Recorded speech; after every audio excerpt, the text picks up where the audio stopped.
Like I said, my name is Allison Avery, and I am the education curator at the Arizona Historical Society in our Tempe location, the Arizona Heritage Center. And tonight we are joined by our guest, Jan Cleere, and we're going to learn a little bit about the life of Maria Urquides and kind of learn about her history, how she was able to kind of be the mother of bilingual education. Before we jump in, I wanted to remind everyone of our mission statement at the Historical Society. Our mission is to connect people through the power of Arizona history, and we believe that this presentation is a way to have us be able to connect to our histories here at Arizona. This society was established in 1864, so we are a state agency, and we have come about because of the act of the first territorial legislation. We have 7 museums. So we have one in Tempe, the one that I am based out of. Then we have 2 museums in Flagstaff, 3 museums in Tucson, and 1 in Yuma. So again, when we do open our doors, I definitely encourage anyone to come join us and take a look. Some of our museums are going to be featuring some new exhibits coming up in the future, 2021. And like I said, this presentation is based off of our exhibit space, Still Marching from Suffrage to #MeToo, and that is at the Arizona Heritage Center. And we have a lot of really amazing pieces that kind of tie our shared heritage and history in Arizona and how a women's protest has helped kind of shape the state. And I wanted to let you guys know, a lot of people have asked recently about our license plate. So we did do a completely new license plate that's now available at the MVD. And it's a great way for you to kind of rep your state and also to help support the museums. And then if anyone would like to become a member, some of the great perks of membership is free general admission to all 7 of our museums. So when we do open our doors, you'll be able to have access to any of those museums that you wish to choose. 10% off at the gift shop, and a subscription to our Journal of Arizona History. And yeah, so it's a great way to kind of stay connected, support the museum, and be able to just have some opportunities outside of just one museum space. And that journal that I had mentioned is a really awesome journal that goes into recent history, distant history, covers many different authors. So it's definitely a great piece, and that is quarterly published. So, you'll be able to get some new information throughout the year. And lastly, I just want to encourage anyone to please visit our website after this presentation. We actually have a lot of really great stuff there. We have a digital hub where me and the other education curators have made some really great educational materials for families and teachers.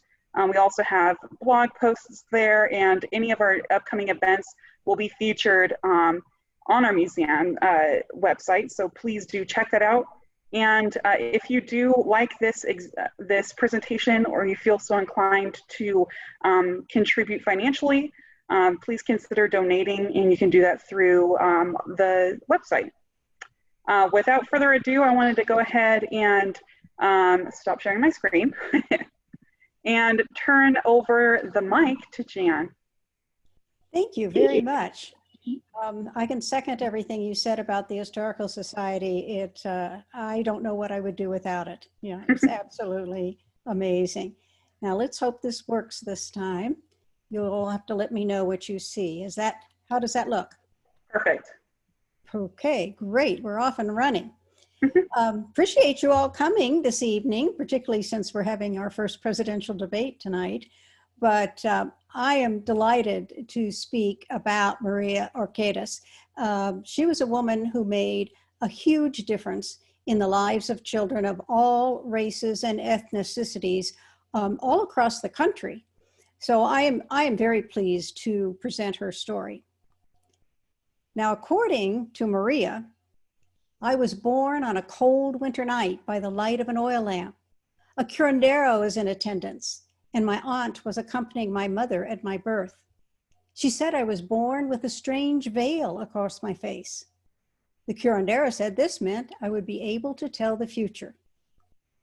Maria was born in Tucson the evening of December 9th, 1908. And if she could tell the future, she would have foreseen her life unfolding significantly different than that of her parents.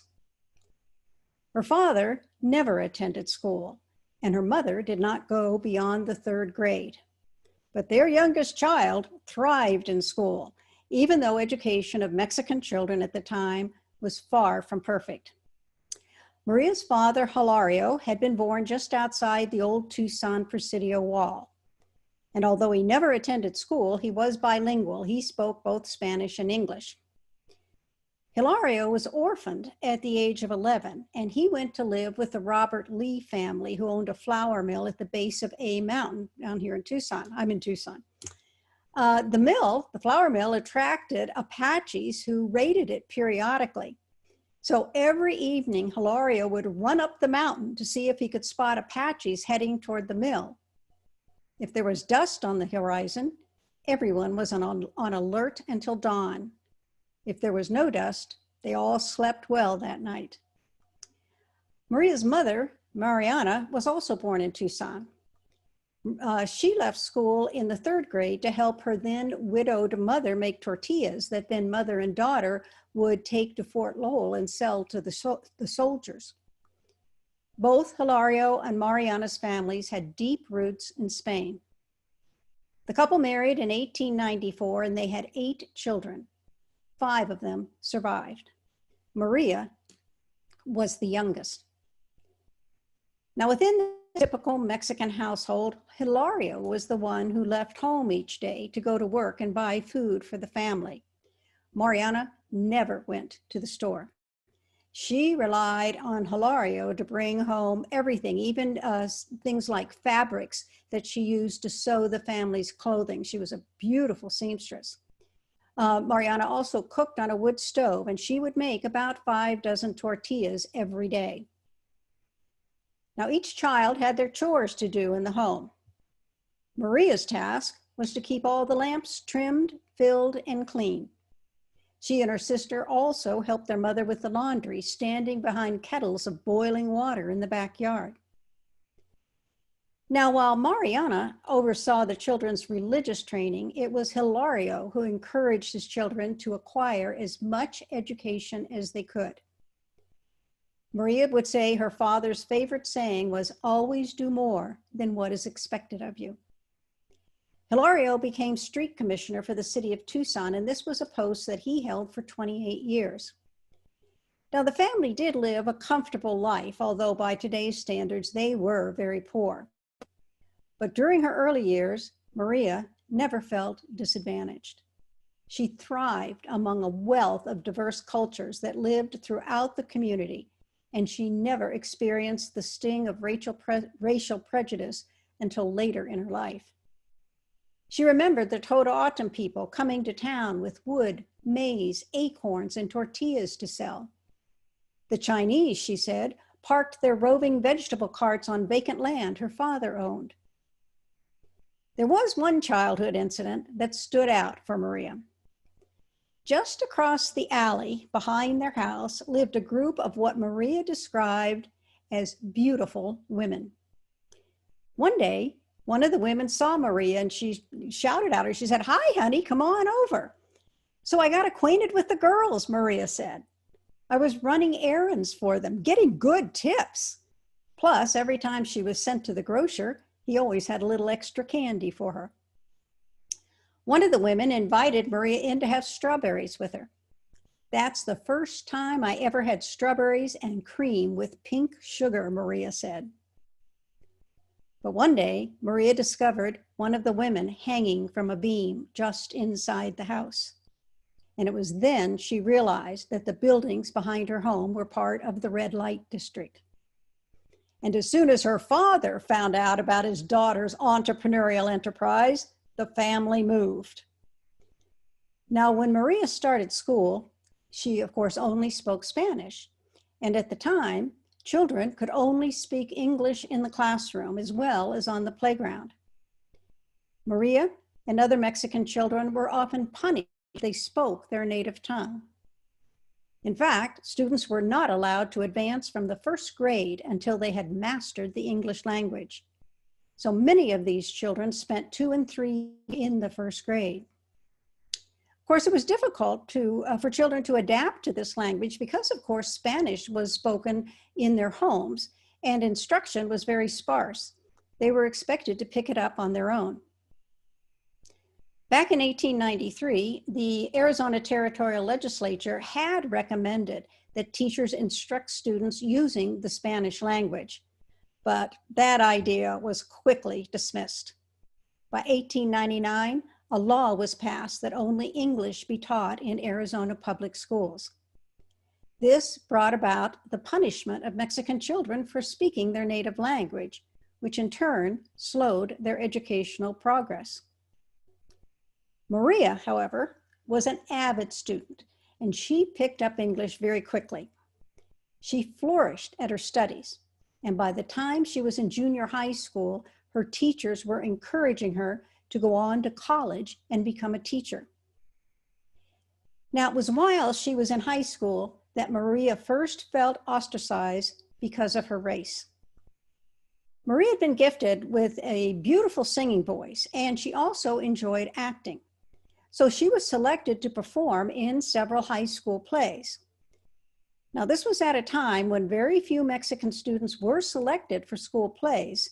So Maria's friends thought she was just trying to become what was then called a gringada, or someone who acted like an Anglo. And they started distancing themselves from her. And even though she made friends with Anglo students, she was not allowed to go to their homes. Her parents forbade it. Of course, it wouldn't have mattered if she was allowed to go, because as a Mexican, she was never invited into the homes of her Anglo friends. Now, Maria also had a love of sports, and she played a variety of games throughout her school years, such as tennis, basketball, and volleyball. Although her teachers encouraged her to further her education by attending college, Maria knew it was beyond her family's income to send her. In addition, Mexican girls were rarely allowed to live away from home until they married.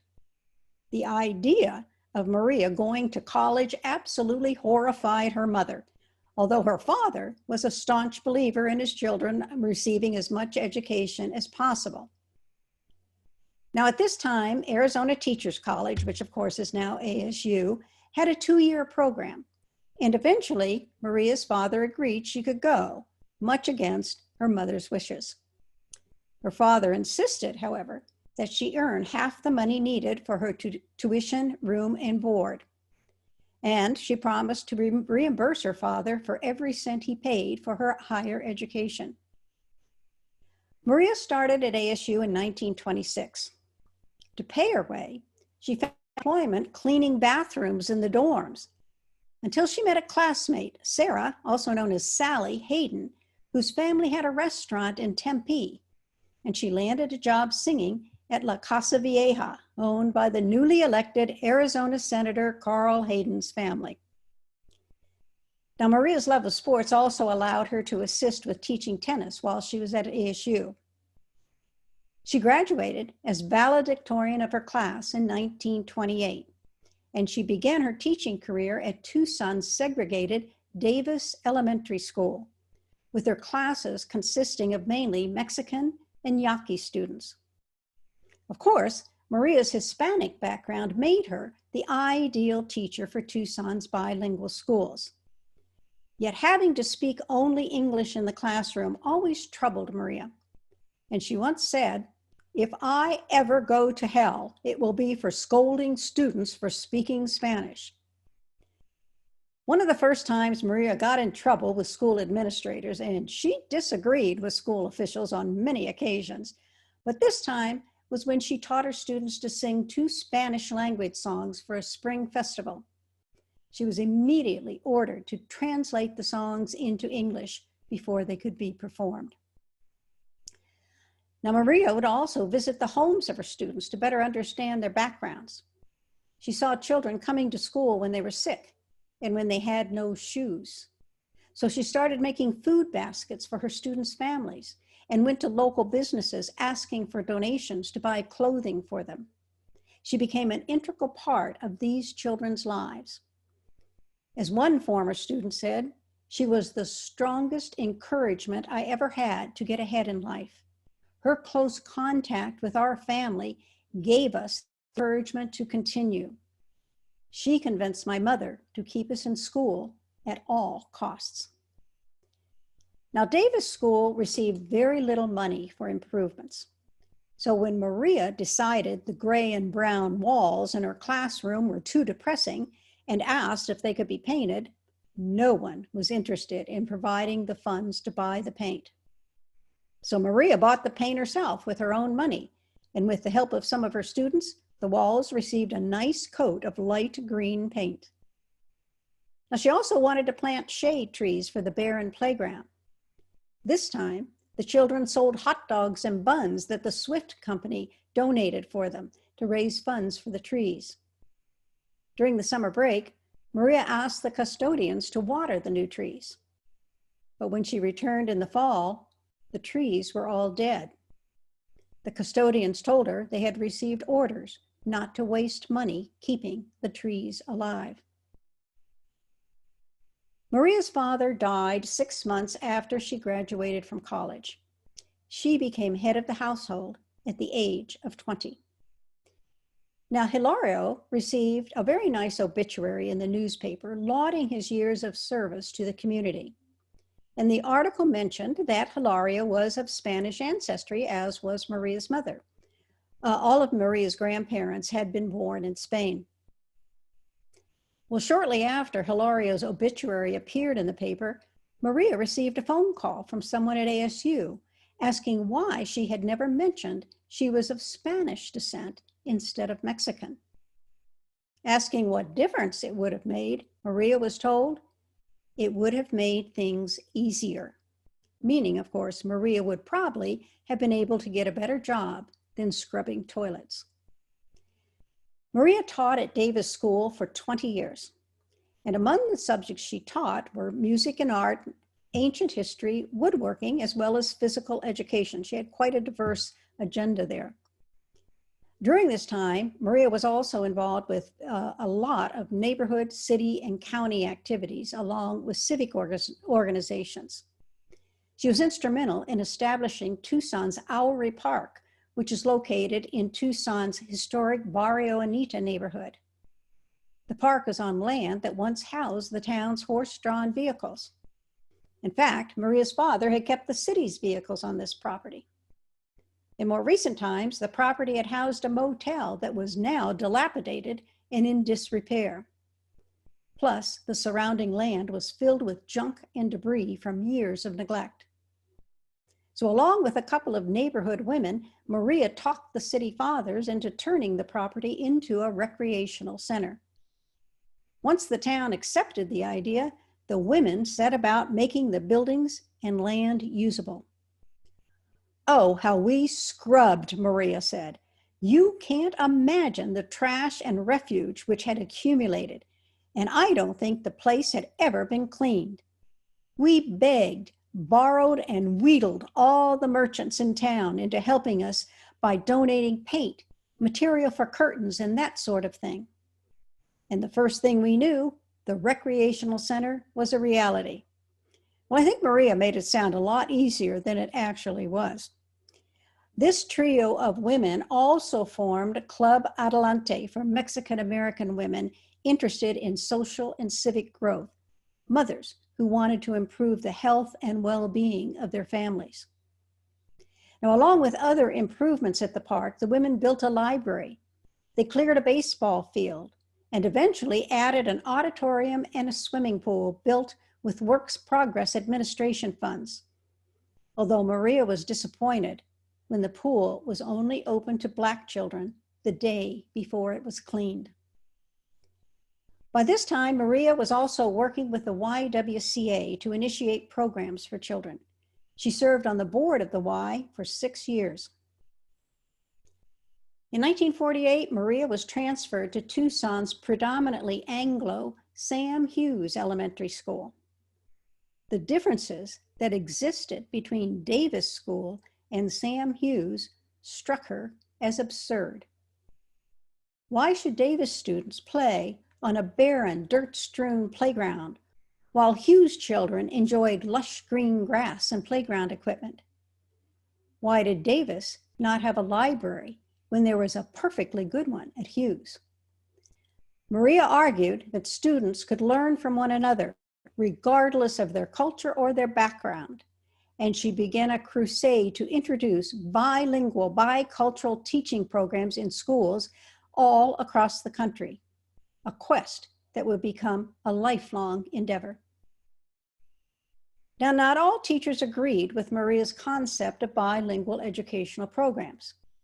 Many felt only English should be taught in schools, arguing that allowing the Mexican child to continue using their native language prevented them from advancing as quickly as did the Anglo child.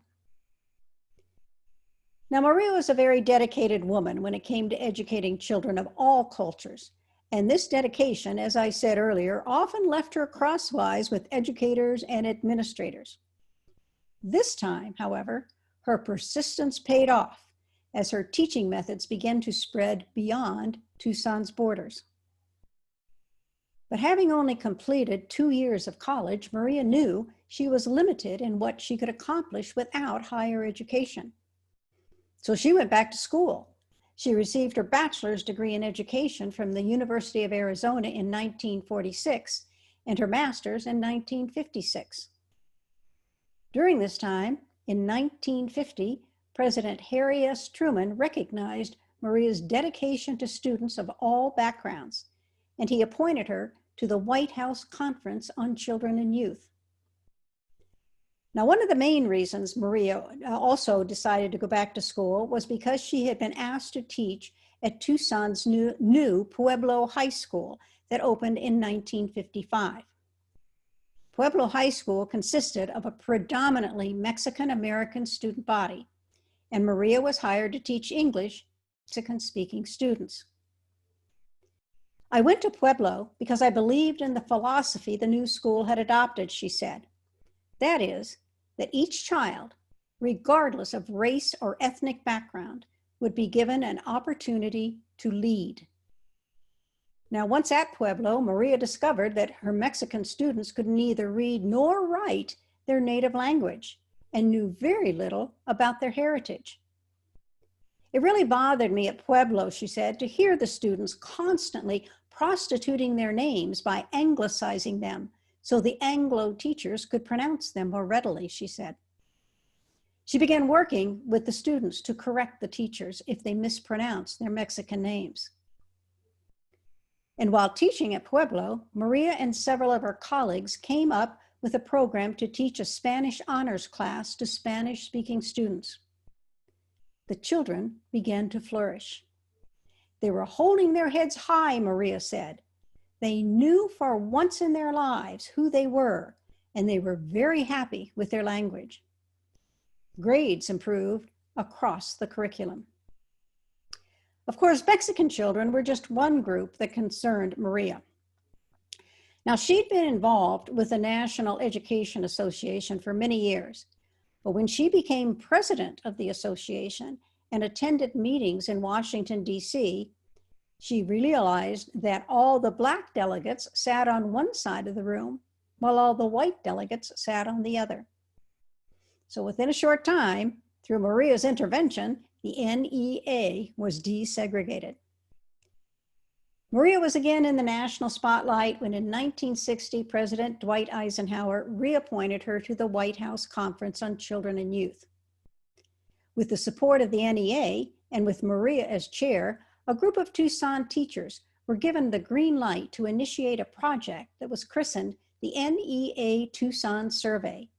and the teaching of Spanish to the Spanish-speaking was born. This committee, made mainly Mexican teachers, had two goals.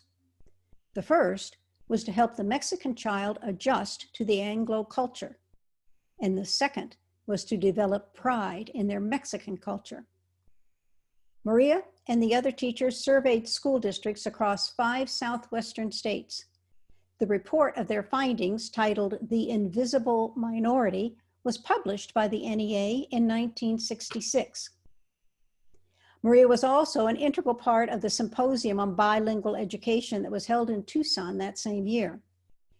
The symposium was so successful that members appeared before Congress to introduce the bilingual education concept. During this time, President John F. Kennedy placed Maria on the State Advisory Committee to the Civil Rights Commission, and later, President Lyndon Johnson called on her to sit on the National Advisory Committee to the Commissioner of Education on Mexican American education. In 1968, Congress passed the Bilingual Education Act, providing school districts with federal funds to establish educational programs for children with limited English-speaking abilities. This was the first time Congress had approved funding for bilingual education. The bill encouraged instruction in English while also promoting multicultural awareness. That first year, 76 bilingual education programs were initiated for students who spoke 14 different languages. The following year, Congress approved $7.5 million for bilingual education, and successful programs were guaranteed federal funding for 5 years. Well, shortly after passage of the Bilingual Education Act, President Richard Nixon called on Maria, who had by now earned the title Mother of Bilingual Education, to once again sit on the White House Conference on Children and Youth. So if you were counting, Maria's perseverance and advocacy for introducing bilingual, bicultural education prompted 5 United States presidents to appoint her to a variety of national education organizations. Maria went on to become Dean of Girls at Pueblo High School, as well as chair of the Board of Governors of Pima Community College. Now, back in 1965, Maria had become the first chair of the Arizona State Welfare Board.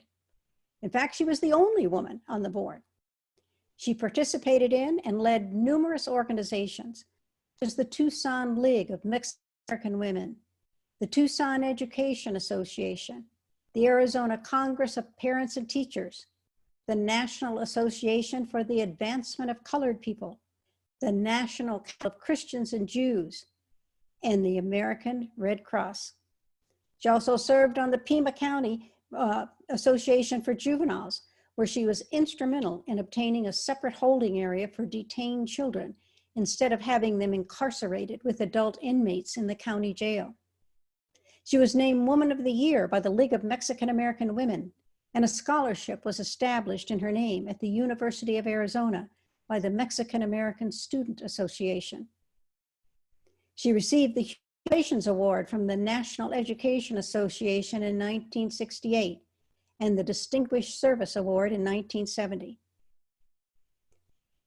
Well, at age 65, Maria had no intention of retiring. She became a consultant for the Tucson Unified School District, working with psychologists, nurses, and teachers who worked with learning disabled students in the district's 28 schools. In 1977, the Tucson Unified School District named their new adaptive education school in her honor. The school would take on the task of educating physically challenged children. Maria was the first Mexican woman in Arizona to have a school named after her. Well, Maria did finally retire from teaching in 1978, but she continued to involve herself in the community. In 1983, the University of Arizona awarded her an honorary Doctor of Law degree for her work in education. In that same year, President Ronald Reagan congratulated her for her service to Arizona and the nation. Her alma mater, ASU, presented her with the Medallion of Excellence in 1984, followed by the U of A awarding her the Medallion of Merit, only the 5th time the award had been given in the U of A's history. And while she became involved in even more activities after her retirement, and she could still play a mean game of racquetball when she had the time, she also wished she were just beginning to teach again. A Mexican-American child's ability to speak English has not automatically solved his education problems, she once said.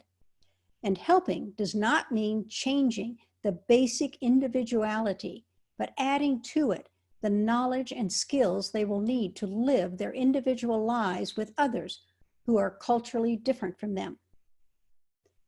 With all that she accomplished, Maria's efforts to bring bilingual education into the classroom did not live up to her expectations.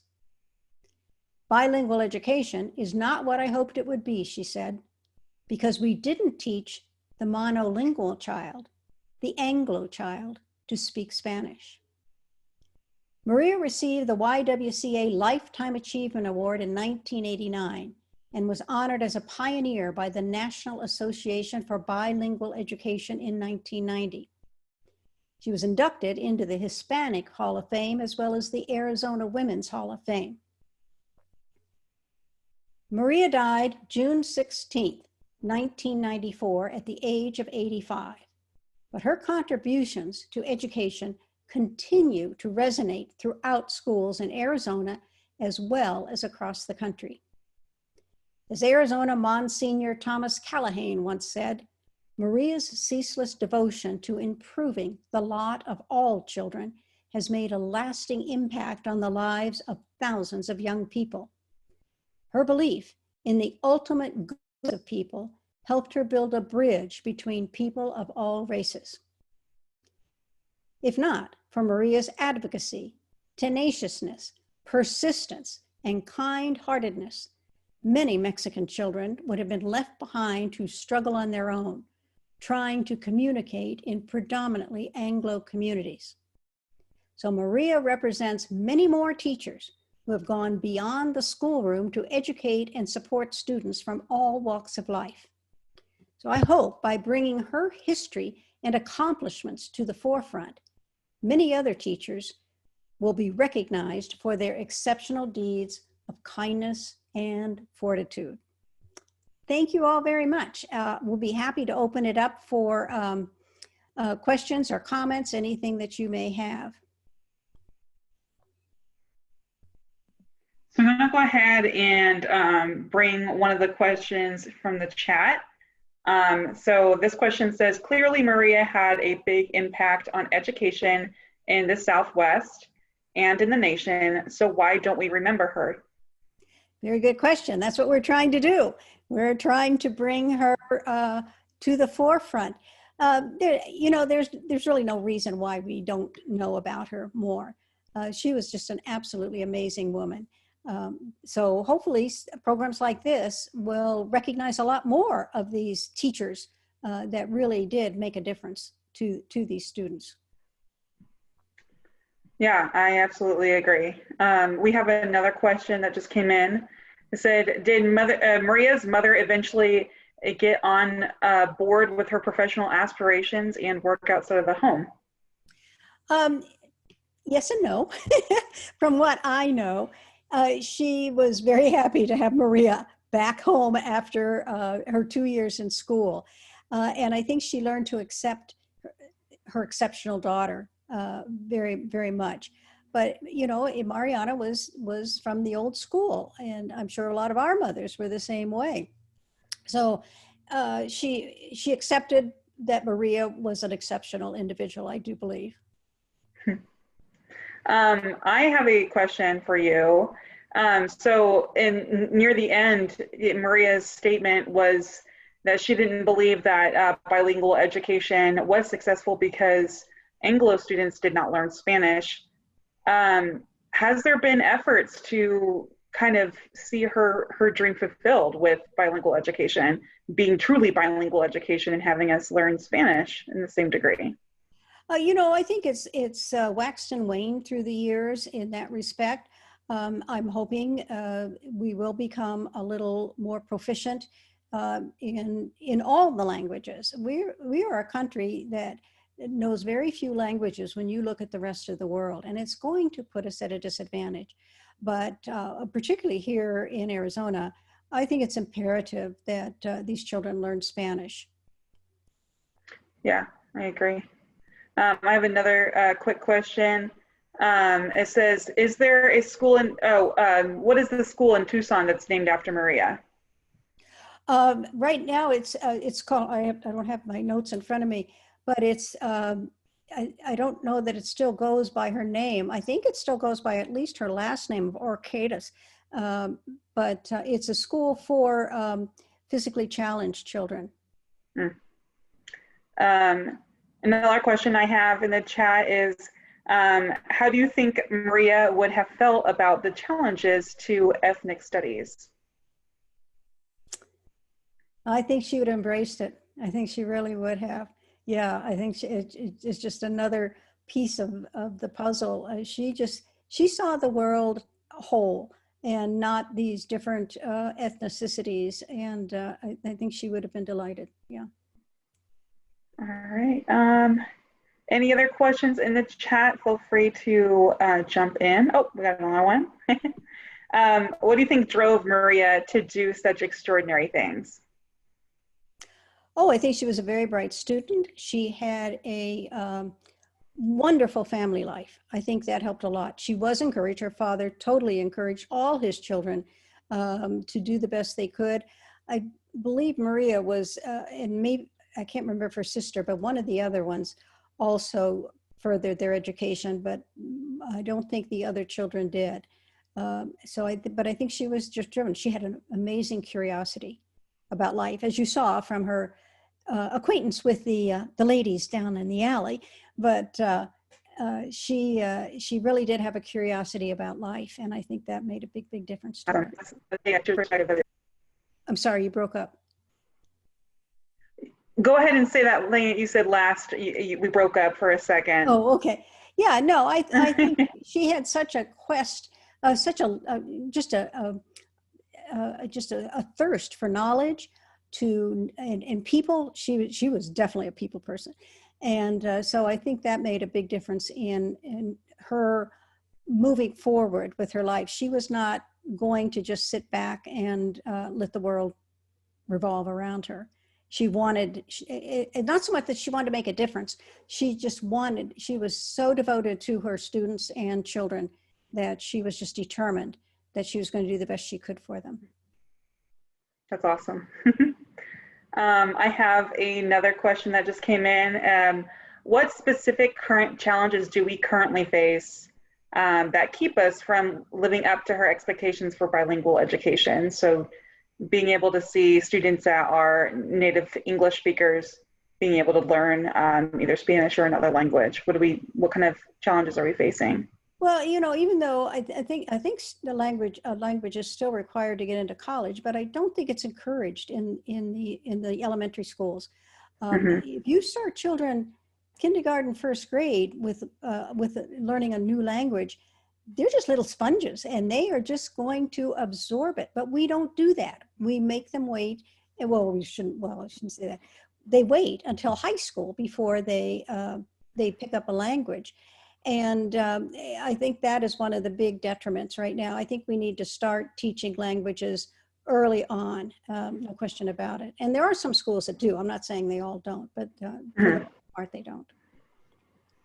Yeah, I think that's a good point, because it's mainly public schools, which would be a large portion of students that attend, don't typically have programs for younger elementary students. Correct.